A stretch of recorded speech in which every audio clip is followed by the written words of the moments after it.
In today's video, we're gonna go over Zone 2, what it does, when to use it, if there's anything special about it, and how this type of conditioning fits into a more global system and bigger picture within your training. So if you want a good or bad answer, this is not gonna be the video for you. But if you wanna understand more about Zone 2 conditioning, more about fatigue, more about training and how to structure your programming to optimize outcomes, then stick around because we're gonna get into it. Let's first cover what Zone 2 is and why people use it and how it gained its popularity.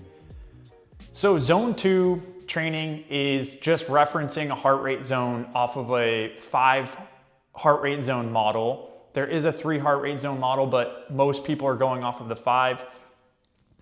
Zone 2 is simply whatever your intensity is below lactate threshold 1, okay? So LT1 is when you're predominantly in an oxidative fat burning energy system to fuel ATP and to energize and supply your muscles with the appropriate energy to perform the task. The closer that gap becomes where the intensity rises, anaerobic metabolism is going to start to slowly take over gradually as intensity rises. All energy systems are always playing a role simultaneously. However, we can, as you know, train in intensity ranges and times that can favor one energy system above another. So where Zone 2 gained popularity was in competitive cyclists where they were training astronomical amounts of volume and intensity, and the only way to fit in more volume, which would raise the ceiling of their adaptations, was to do Zone 2. So Zone 2 is below lactate threshold 1, it's lower intensity, there's less fatigue accumulation, and it's easier to add in more volume and more time under that curve, just simply because it's, quite frankly, easier to do, and there's less demand on the body to sustain that and also recover from that. So if time is an issue for you or time is valuable to you, Zone 2 most likely is not going to be the best bang for your buck for training. If you have all the time in the world and you're already training a ton and you're feeling beat up from high intensity training, intervals, lifting, then Zone 2 might be a good idea for you. You could add that in, and it's not gonna come with as much cost as other types of training. So most of the time when we're talking about Zone 2, or most people say they're training in Zone 2, they're using either their Garmin watch or whatever is telling them that their Zone 2 is. There's also formulas that people use with their age, and those are decent ballparks to put you in that. However, truly knowing what your lactate threshold is would take you measuring your blood lactate levels. So obviously not everyone's gonna have access to something like that, nor would we want to do that on a regular basis. Your lactate threshold can also go up or down depending on training, stress, sleep, all that stuff. And to be honest, there's people walking around pretty close to their lactate threshold without even knowing it. So if you're metabolically not as efficient, such as obese populations or anything like that, they could actually be operating pretty close to their lactate threshold. So they could be theoretically out of Zone 2 just doing basic everyday tasks. And that's a pretty extreme example, but it does get the point across that we won't really know exactly what our Zone 2 is. We can use a rate of perceived exertion scale, RPE, conversational pace, but it's difficult to keep up with. All of those are great training tools, but I just wanted to get it across that we say Zone 2, but we're not necessarily, we don't know if we're actually in Zone 2. So to close out Zone 2 and what it is, it's a training zone below lactate threshold 1 where we're gonna start using more anaerobic metabolism instead of the oxidative aerobic system. Again, more intense, the less we're gonna rely on the aerobic system and more on the anaerobic system. So that's going to be the threshold there. And then we're going to cross into a higher intensity, and we're going to go into why maybe zone 2 isn't the best for developing the capabilities we think they are. So I think most people's belief in zone 2 is that it has special, unique qualities that are developed physiologically doing exercise in zone 2. That is just simply not the case. Mostly people think, oh, mitochondrial biogenesis, capillary density, and just building a bigger engine overall. And those are adaptations that can come with zone 2. However, we actually don't even have proof that zone 2 develops mitochondria, but we can assume as it plays into an overall training volume, it most likely does. That being said, for a cost basis per minute, a higher intensity training is going to raise the ceiling on all of those adaptations quicker than zone 2 will. So there's nothing unique about zone 2 that develops those adaptations. High intensity training will do the same thing, and it will do it more efficiently, because realistically, it's just however hard we're pressing on that gas for our body to make those adaptations, and it senses that intensity and it switches over into different anaerobic metabolisms, it's going to tell the body, hey, we need to make mitochondria, we need to make capillaries, and we need to create these adaptations quickly. And so it's going to come down to exercise intensity. So there's nothing inherently special about zone 2. Okay, I'm hopping on here real quick because as I was editing this video, I posted a topic along the same lines of this zone 2 not creating unique adaptations on Instagram, and was honestly shocked at how misinformed people still are on this topic and how emotionally charged people are on this topic. So hopefully these 2 reviews that I show you will help you understand the topic a little bit more, and try to dispel some of the maybe myths around zone 2 creating adaptations more effectively than high intensity training. And some of the reasoning was just based on basically that, zone 2 uses a different fueling pathway. So therefore, to get better at that fueling pathway, you have to train in that fueling pathway. And that's just not how most adaptations work. Most adaptations never really actually look like the training that needs to be done to get there. So I think it's too common for people to think and assume, well, if mitochondria are being utilized more in zone 2, then that must be how you train them to increase. But that's not the case. I mean, it's clearly showing that higher intensity just creates that gap in demand for mitochondria to grow even more, or increase. So here's just two studies that, 2 reviews that can kind of support this idea. Okay, the first one is a review done on this exact topic, where basically it's on a systematic review, so there's less rigors in position here. However, this actually allowed them to, go onto Twitter, go onto social media, and just ask questions from people on this topic. So it just was like a more free-flowing review. It doesn't, in my opinion, make it any less valid, because they're pulling from actual research.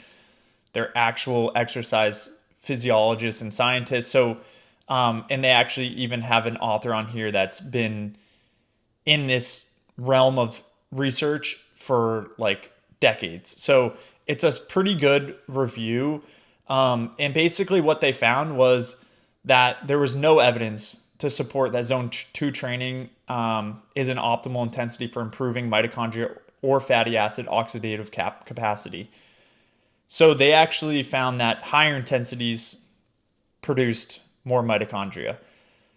So this just right here, excellent research or review that supports this exact topic. The next one is an actual meta-analysis, systematic review. So a little bit more, respected in the research community. And what they found here was that the same thing, that basically sprint interval training and high intensity training produced greater mitochondrial content and capillary content than endurance training. They didn't specify zone 2 here. But basically the only caveat they did find was that there was higher capillary density in the endurance training just because of a hypertrophy muscle mass difference. So it wasn't that endurance training created more capillaries. It was just that there was less muscle, so the capillary density was greater than high intensity training. So 2 research articles that support this exact topic, and to my knowledge, there's no actual research done on zone 2 specifically on a 5-zone model showing that it's superior at increasing mitochondrial or capillaries or anything from a cardiorespiratory fitness perspective than high intensity training. Once again, it allows for more increased training volume, which ultimately probably is the reason for all of these adaptations, even with high intensity training. So I wanted to just cover this quickly to try to mitigate any and get ahead of any backlash that this might cause. And honestly, I don't actually care. It's just like I said, we shouldn't be emotional about exercise science or topics. Like if in a year something comes out and says zone 2 specifically creates something unique, then that's great. Then I would adopt that and implement that. But currently it's not supported. It's only supported by podcasts and mainstream fitness people and anecdotal evidence used from elite athletes where it still doesn't stack up. So this is just to try to help people not think they have to train for hours and hours and hours in zone 2 to get some unique benefit when they can do high intensity training with a quarter of the amount of time. If you enjoy zone 2 training, then that's great. But this is just trying to give you the best information we have currently and why that exists and why that's important. That being said, this video will go into the benefits of using zone 2 in other regards, and then how this is going to really affect our system globally and our training globally, because so much more goes into this than just thinking exercise. There's so many lifestyle factors, stress, fatigue, sleep, all of that stuff we're going to dive into and just look at how we can shuffle around zone 2 in our training to best utilize this type of training. I do want to touch on something that is a bit depressing, something I've come to terms with myself over the years, but this type of training, or training in general, is very highly genetically driven. So I wanted to just reference one study out of the Heritage study where they found that there was almost a 50%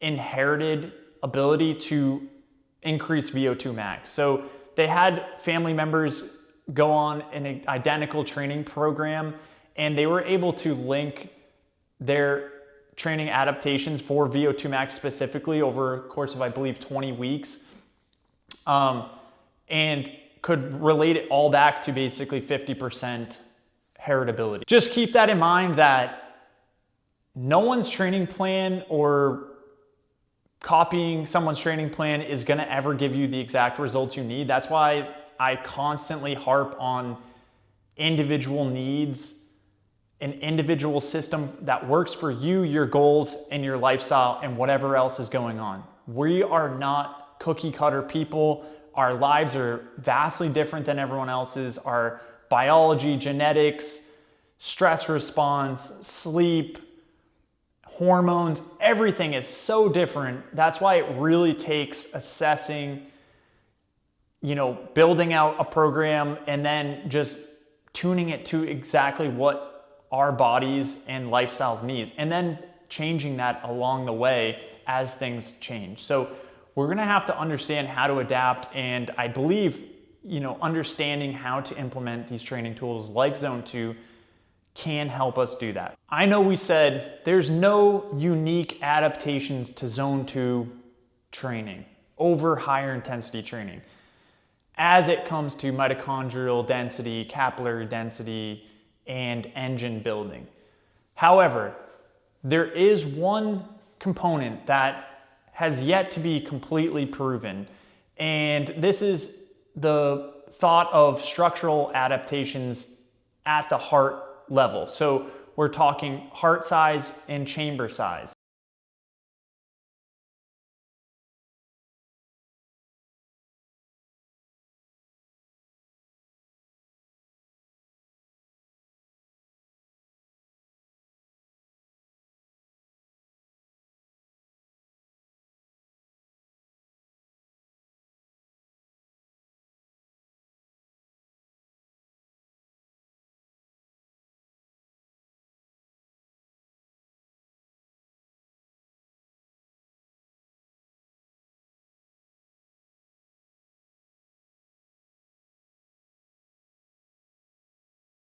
So I was taught, and we were always told, that Zone 2 can have unique benefits on left ventricular hypertrophy, eccentric hypertrophy, and overall a bigger heart. So if a bigger heart can take in more blood, and the ventricles and valves can allow more blood flow in and thus out, then theoretically this type of unique training, if that was good for that, would benefit us from that standpoint of shuttling more blood to working muscles. So that's going to be the goal, right?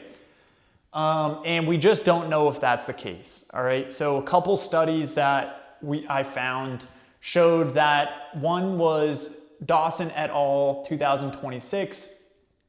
It was 151 trained athletes, and they showed that the athletes with bigger hearts tended to train in lower heart rate zones.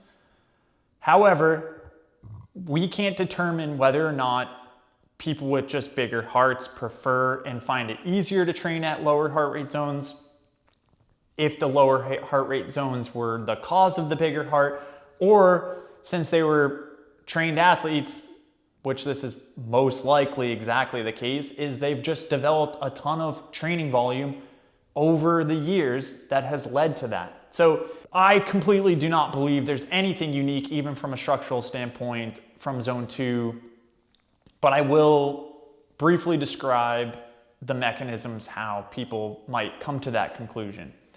Now, there was another study I do want to touch before we go into that on tiny population, untrained population, where they actually found the opposite. They found that a bigger heart was found in participants when they reached like the 9-week mark in a training program where they started to implement more higher intensity interval training.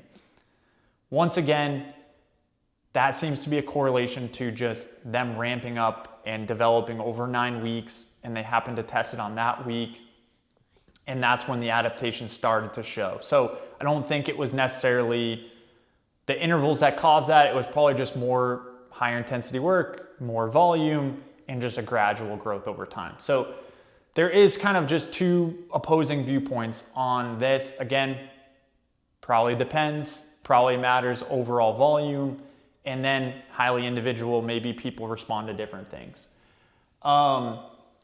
So the mechanisms behind the theory of the bigger heart theory for Zone 2 training is that the intensity is low enough where it's drawing and pulling more blood in and filling the heart, thus stretching it, eccentric hypertrophy, and causing it to grow that way. So more blood comes into the heart, allows it to fill, allows it to stretch, and then it goes out. Whereas if it was higher intensities, your heart rate would be pumping blood, the systolic pressure would be greater, so there's going to be less diastolic volume coming in and expanding and more going out. So it's going to be more of a concentric focused dynamic rather than truly slowly filling. However, you would assume that just resting would have optimal fill rates. But the difference there is during higher intensities, like around that zone 2, the heart, especially in trained populations, can actually be acting as a vacuum, pulling more blood in from the pumping muscles and everything like that. So there is some validity in that theory of finding a sweet spot between high intensity but enough intensity to pull enough blood in and stretch the heart and then push more blood out. Studies have shown that endurance athletes compared to untrained populations can increase and maintain stroke volume all the way up to their maximum heart rate. So stroke volume is the amount of blood that we can shuttle out of our heart to working muscles per beat. However, the reason and conclusion there, so real quick, so if under that logic, the filling would technically be all the way up to maximum heart rate. But most likely that stroke volume is being maintained to the max heart rate through harder contractions and just more systolic pressure, pushing more blood out. And that's how endurance athletes are maintaining that stroke volume all the way up to max heart rate, where untrained populations are gonna cap at that 120 mark. And that's where I think people started to believe lower intensity zone 2 training might have unique abilities to fill the heart more efficiently and cause that adaptation. All that to say, we don't know if that's true, but to me, that is the only unique adaptation that I think zone 2 could potentially cause. However, I really don't think it stacks up, and I think that it's playing into the game of, once again, total volume, a mix of intensity, a mix of slow, and just overall training age, training experience, and adaptation that way. So I know that was a lot. I did just want to cover that does seem to be prevalent or was prevalent in the strength and conditioning community or endurance community at one point. And again, we're just finding that it might not really stack up, okay? So now we'll go into the good things of zone 2 and how you can actually lean on this type of training within your program. I've talked about this before. If you've watched my full body training videos, you'll have a little bit more background on my thoughts on overall fatigue and how it impacts your training in a given week. But I think this is an important piece to cover because I think when people hear fatigue, they don't really understand what that means. I'm gonna put myself in that bucket. For years, I just thought fatigue was just how you felt, and if you could train through it, then you're gonna get the same exact adaptations. That's just really not the case. And even if you do understand that, like, yeah, no shit, you're not gonna hit your running times or your lifts if you're under fatigue just because you feel more tired and you can't do it. Yes, that's definitely a real component of this. However, there's more to it. Even if you were feeling good, there is going to be downregulation and effects of fatigue beyond simply just not feeling good, although that can be a good indicator. So where zone 2 really can become a valuable tool, like we touched on earlier, is a fatigue modifying conditioning tool within your program. So since it's lower intensity and it's right at that gap where you are getting benefits, but you're not getting it with all the fatigue and damage that comes along with higher intensity training, it's a great tool to add into training programs that might have other difficult days, such as lifting or higher intensity training. And we can kind of offset this fatigue and work around it a little bit just because it's less damaging. All right, so basically the fatigue response is always going to be peripheral. Okay, so like peripheral meaning if you're doing high intensity training, you're going to get metabolite buildup, you're going to get calcium ion disruption in the muscle, you're going to get minor muscle damage, and all of this, obviously you can feel that in the moment. And locally it is repaired pretty quickly. Like you can even feel that after you do a bike sprint. You get off, you can't even do anything more, but you rest 2 to 5 minutes and all of a sudden you can go back to it and you feel great. You know, your muscles aren't hurting anymore, they're not burning. So this stuff can dissipate quickly.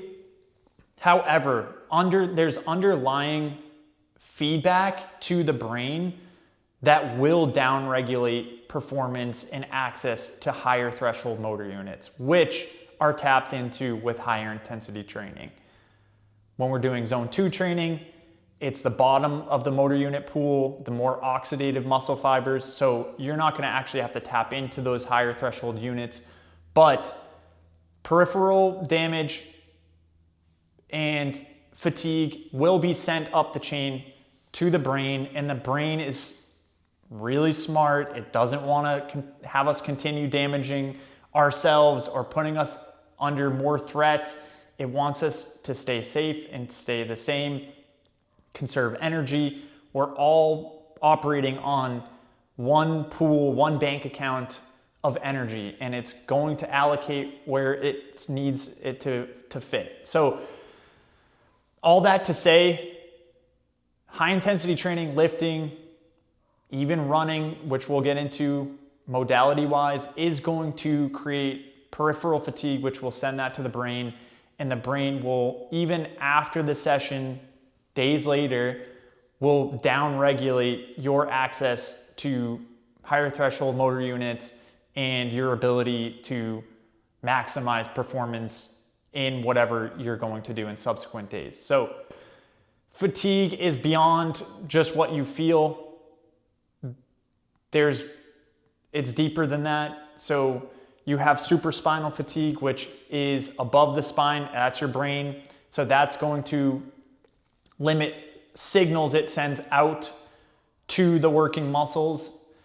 Then you have spinal, which the brain could be fine. Supraspinal, you could be fine. Spinal fatigue, the signal will be sent out, but it won't ever reach, or most of it won't reach where you want it to reach.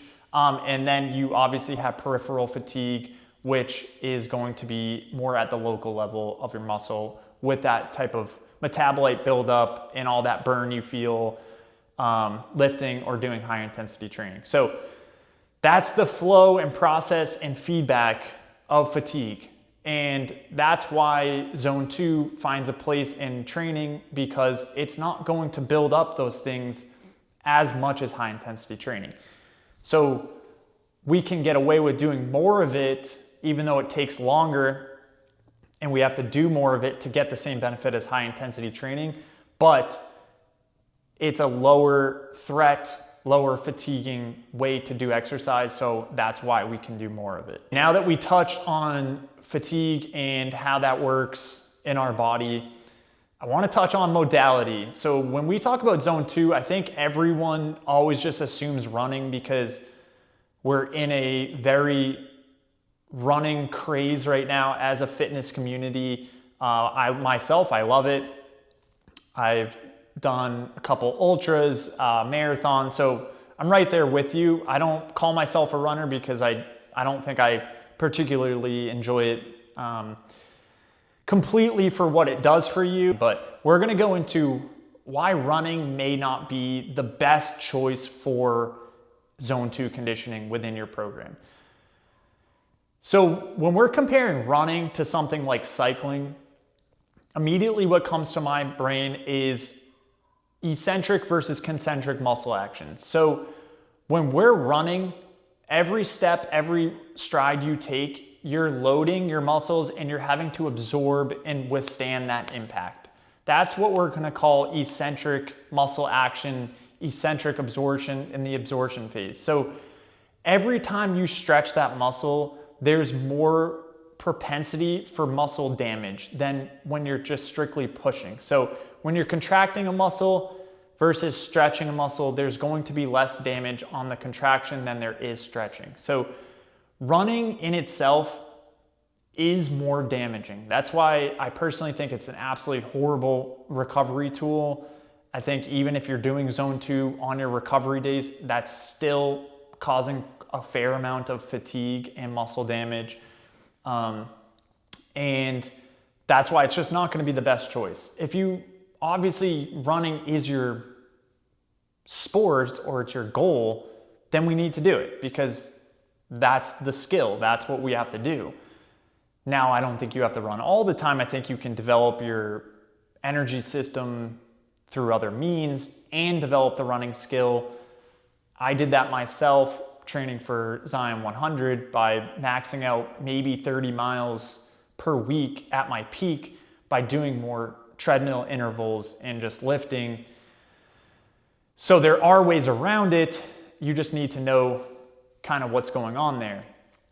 So compared to cycling, I wanted to just touch and prove this point and make it land with you with a study done by Neiman et al. In 2014. They found that there was so for an identical training program, they took cyclists and then runners on an exactly identical training volume plan, and they wanted to see what would happen. So we're talking about running, more eccentric muscle damage versus a cycling, which is all concentric, no eccentric damage there. So what they found was at the end of the study, runners had 133% increase in creatine kinase, 404% increase in myoglobin, and 87% more DOMS, delayed onset muscle soreness, okay? So that's right there is pretty insane. That's showing an astronomical demand from the running group on recovery from that training versus the cycling group. We have proof. Not that we really need it, because if I go for a run compared to doing something on a bike, I'm gonna feel way worse. It's just, I think we all understand that. But that's something to keep in mind, because zone 2 training on a bike versus going for a run is going to be way more in line with the actual intention of zone 2 if you don't have running specific goals. But even if you do, I still think it should find a place in your training because of this. So we have to understand how all of this fatigue fits into a bigger picture thing. It's not just an isolated, I do zone 2. It's what is this zone 2 running going to do for my lift the next day? Am I not going to be able to hit high threshold motor units? Am I not going to be able to train at the intensity I want to train? And then this is just going to build and stack on top of each other within a program if we don't modify these factors or allow ourselves enough repair to have lower supraspinal fatigue and go into the next day and actually get more out of that training than you would have otherwise done if you just slogged through it. So it always kills me seeing people in the mentality of just grind, which I think has certainly a place in training, but by grinding, you're actually just getting less out of what you're doing. So it's like, to me, why would you not want to just do the most optimal bang for your buck thing and then be recovered enough to do it again the next time and get more out of it that day too?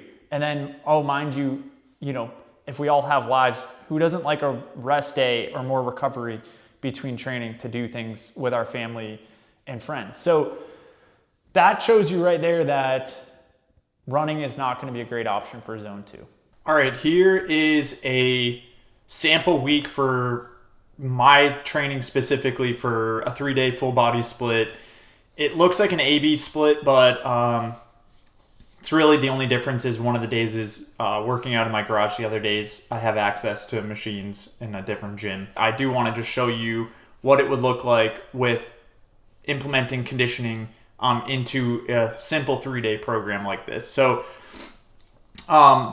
realistically, I'm taking the approach of just using conditioning pieces at the end of my lifts on those workout days. That way I get more full rest and repair days to minimize that fatigue crossover that we talked about.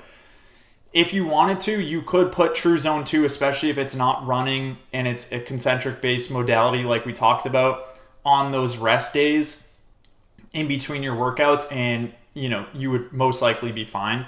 Just trying to put them as far away from your workout as possible, never doing them right before the workout on the same day. And if you are, making sure you do them do it in the morning, really far away from your lift in the afternoon. So basically, I just am going to do about 20 to 30 minutes of zone 3 plus. So I'm not even going to go off of my watch or my heart rate or anything like that. Like, I'm too far out from any event. I might be doing a 50 miler in a month or two, but basically I haven't ran in 6 months. So I'm going to just go off a feel and run for 20 to 30 minutes, or do some sort of other cardio machine for 20 to 30 minutes and go as hard as I can, but not like all out. Just, beyond zone 2 though is my point. So this isn't going to be zone 2. I only have 20 to 30 minutes, so I'm going to maximize my time. And all of the available research says that basically doing higher intensity is going to be more beneficial per time basis. So I'm going to just monitor my fatigue. I think putting them at the end of the sessions is going to be helpful. So I'm going to do 2 of those sessions on Monday and Wednesday. And then on Friday, I may include some interval training, some 2 to 5 minute intervals, 4 to 6 rounds, with full rest, 2 to 5 minute rest. And again, you can go off pace here for this. I was using pace when I was training for Zion 100 because I was so dialed into like my running speeds. So I was using 5K, if not faster, paces on a lot of these runs, and then incorporating some hill sprints at the end of that. But you could go off a heart rate. I'll most likely go off a rated perceived exertion. I'll just go as hard as I can for that amount of time, trying to minimize drop off in between intervals, and let that be. And then I'm going to hit a 30 to 60 minute true zone 2 on Saturday. Now this is after my Friday lift, but I have Sunday off. So if it's a 3-day full body program, it's going to be on, off, and then 2 off. So basically I'm going to still have a repair day after that. I'll be super fatigued for that zone 2 run, but again, we don't need a fresh nervous system for that. And that's not going to create a ton of additional fatigue unless I am running. Most likely I will be, just because that's a skill I need to develop for a race coming up.